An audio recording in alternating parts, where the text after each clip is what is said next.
Hello everyone, welcome to Mira's kitchen.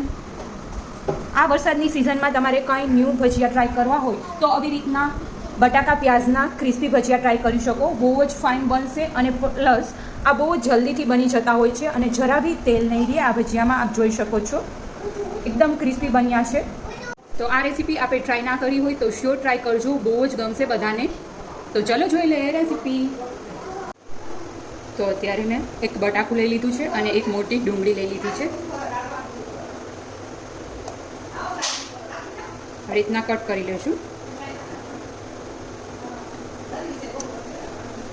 સાવ પતલી slices બને એટલી કરીશું.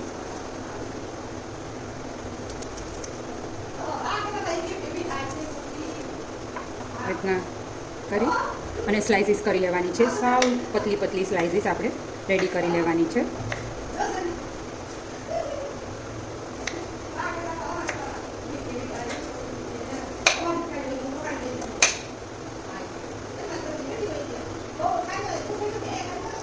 તો આવી રીતના સ્લાઇસીસ કરી લીધી છે. સેમ રીતે બધી સ્લાઇસીસ આપણે કરી લઈશું.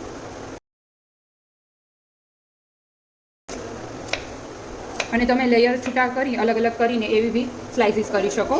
હવે આપણે બટાકાને ખમણી લઈશું. મોટું જે હોય એનાથી ખમણીશું, જેથી કરીને લાંબી બટેકાનું ખમણ થાય.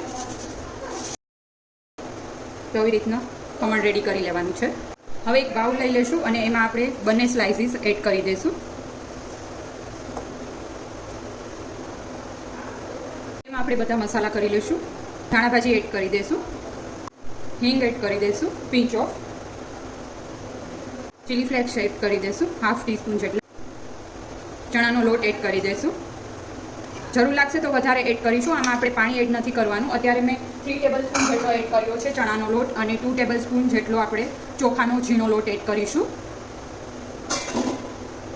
સોલ્ટ એડ કરી દઈશું as per the taste. Pinch of સાજીના ફૂલ એડ કરી દઈશું. થોડું એવું લીંબુ એડ કરી દઈશું.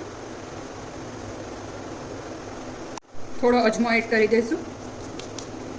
અને આમાં તમે અત્યારે મેં ચીલી ફ્લેક્સ એડ કર્યા છે. તમે એની જગ્યાએ તીખું મરચું અથવા તો તમે મોરું ખાતા હોય તો મોરું મરચું એડ કરી શકો. અને આપણે આવી રીતના મસળતું જવાનું છે.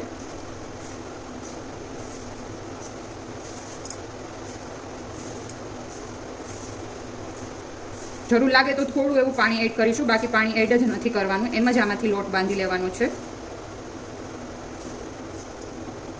થોડું એવું લાલ મરચું પાવડર બી એડ કરી દઈશું, જેથી કરીને કલર બહુ ફાઇન આવે. હવે થોડું પાણી એડ કરી અને બધું મિક્સ કરી લઈશું. તો આવી રીતના બેટર આપણે રહેશે, લચ્છા દેખાય એ રીતના. તો આ પરફેક્ટ છે. એક કઢાઈમાં તેલ મૂકી દઈશું અને તેલ થોડું આવી જાય એકદમ પછી જ આપણે ભજીયામાં પાડવાના છે. તો અત્યારે તેલ આવી ગયું છે. આવી રીતના આપણે ગોળ વાળી અને પાડી લેવાના છે ભજીયાને. બહુ જાજો શેપમાં ધ્યાન નહીં આપીશું, કેમ કે લચ્છા હોય છે બંનેના, પ્યાઝના અને બટેકાના, એટલે બહુ ગોળ શેપ નહીં આવે.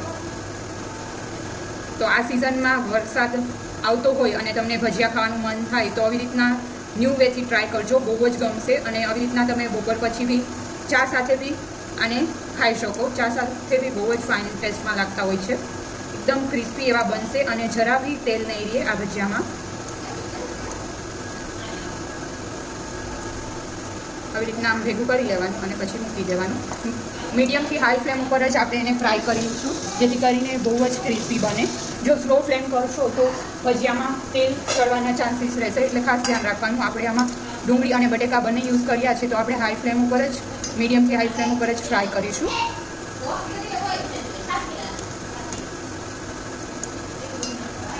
અને કલર બી બહુ જ ફાઇન આવશે.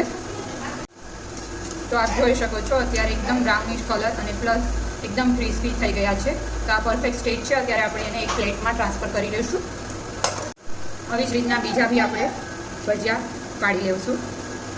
થોડા અનઇવન શેપ હશે તો જ આ ભજીયાનો લુક ફાઇન આવશે.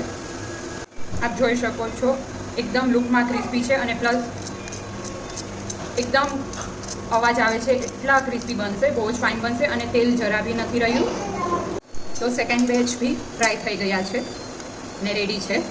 એકદમ ક્રિસ્પી એવા બટાકા પ્યાઝના ભજીયા. વરસાદ વરસતો હોય અને આવી રીતના ભજીયા એકદમ ક્રિસ્પી મળી જાય તો મજા પડી જાય. તો આપ બી આ રેસીપી ટ્રાય કરજો અને કમેન્ટ કરી અને જણાવજો તમને મારી રેસીપી કેવી લાગી. Thank you for watching my video.